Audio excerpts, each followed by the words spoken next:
away the whales, the house costs $1 million. Sitting on the beach and the only thing I know, if it's furnished, I'ma take it. My bathtub. Every day, every night.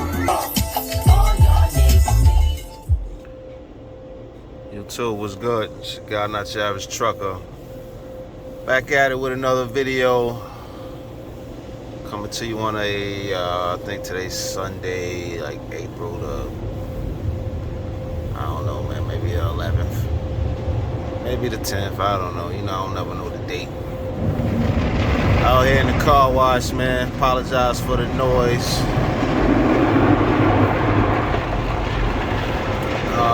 Just wanted to shoot a quick video, you understand? Anyway, it's been people questioning the whole, you know, I got into a debate with somebody. Might be a little too loud in here, but got into a debate with somebody over the benefits of leasing on to somebody versus the benefits of having your own authority. I feel like this is something I've discussed way too many times, you understand? Like, I think the first video I ever made 2-3 years ago was about the difference between exactly that, you understand? I never understood why people thought it was a good idea to lease on versus, you know, doing your own thing, because as I always say, in my mind, the risk is the same, you understand? Because the hardest part of either choice is buying the truck. But once you buy a truck, your risk reward is pretty much the same whether you have, well, the risk, I guess, is pretty much the same whether you have your own authority or whether you, you know, you leased on somewhere. Because at the end of the day, if you leased on to somebody, mega carrier or smaller carrier, you know, if that truck break down, it's still on you to repair it, you understand? The difference is when it comes to freight, whether or not you know, you're able to secure freight, you understand? Because at the end of the day, if you leased on with somebody, you're giving up a percentage, you understand? Whether that's, you know, 5%, 10%, 20%, who knows? Plus, a lot of these companies you lease on to, they automatically taking a couple bucks out, making you have like an escrow account for maintenance, or if you damage their trailer, blah, blah, blah, things of that nature.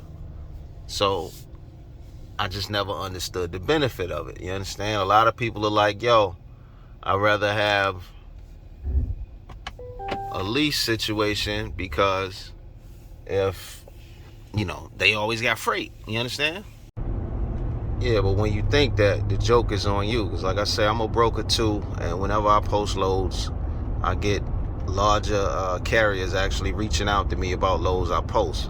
So it's not necessarily that you know, being leased on to a major carrier or a carrier other than yourself has a benefit freight wise, because at the end of the day, you get your own authority, there will be several loads for you to book.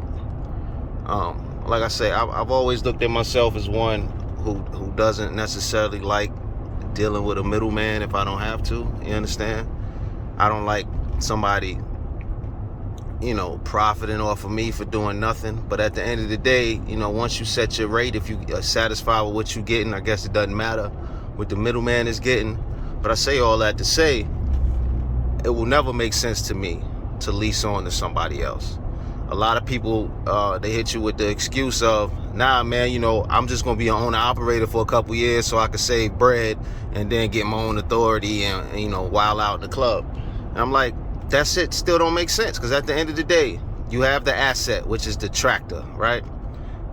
You can take a couple more dollars, buy your own trailer, you can rent a trailer, you can lease a trailer, blah, blah, blah. But at the end of the day, the whole mantra of I need to be an owner-operator to learn the game, that's false, because as an owner-operator, you're not learning nothing. You understand? As an owner operator, you still a glorified freaking company driver, because at the end of the day, you got to still abide by that carrier's rules. You just got to still abide by the loads that are being assigned to you, whether they allow you to book your own freight off of a load board, or whether they still allow you to turn down freight that they have internally. It's still a thing of people think that they're going to learn something as an owner operator. You're not learning anything. Only thing you're going to learn is how to drive, and I'm assuming since you bought your own tractor that you already know how to drive. You understand? So that mantra of, yeah, man, I need to be an owner operator for a couple years so I can learn the game. You're not learning absolutely no game being an owner operator, dog. You're not learning nothing.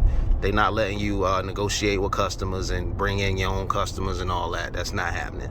Negotiating with a broker is not the same thing. You understand? So I will always take the stance of, yo, dog, if you were able to save up, scrap up the proceeds in order to purchase a truck or finance a truck or whatever, might as well just go ahead and take the, spend another couple dollars and get your own authority, dog.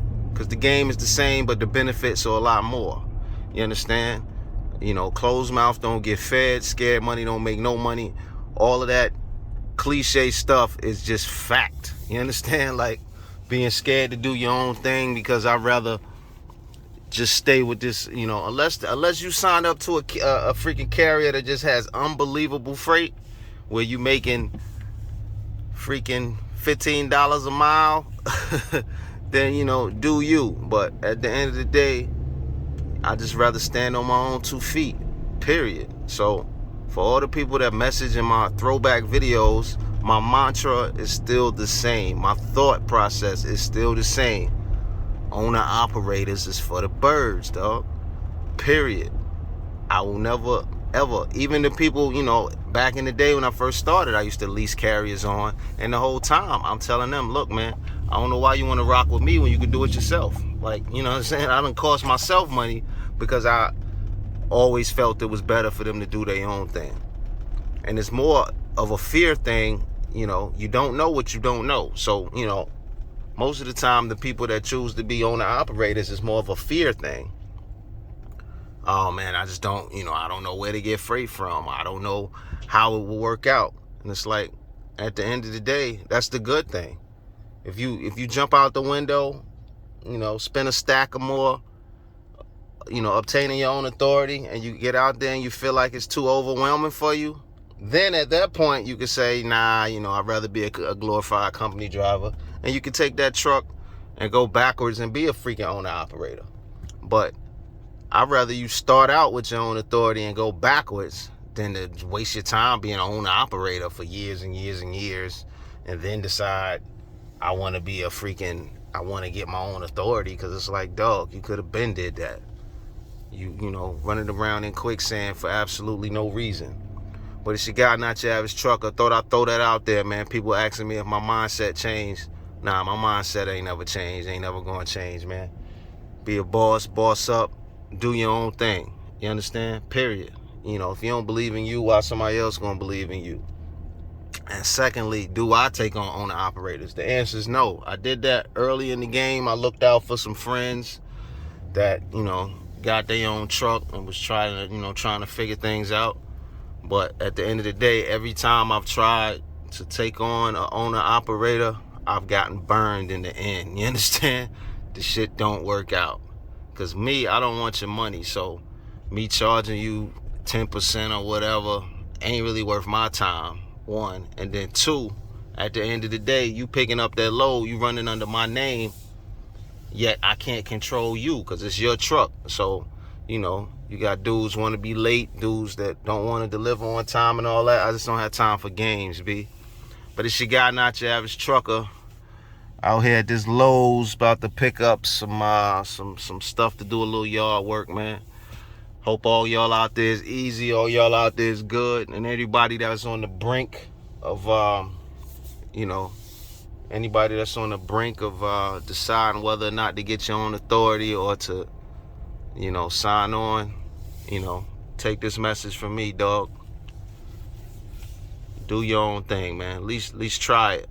Because at the end of the day, it doesn't cost very much to get your own authority, man. We just talking about $300 to file for your authority, another $100 to sign up for a drug testing, and freaking insurance. But you getting insurance regardless because you already bought the truck, my man. So jump out the window and do your thing, you heard?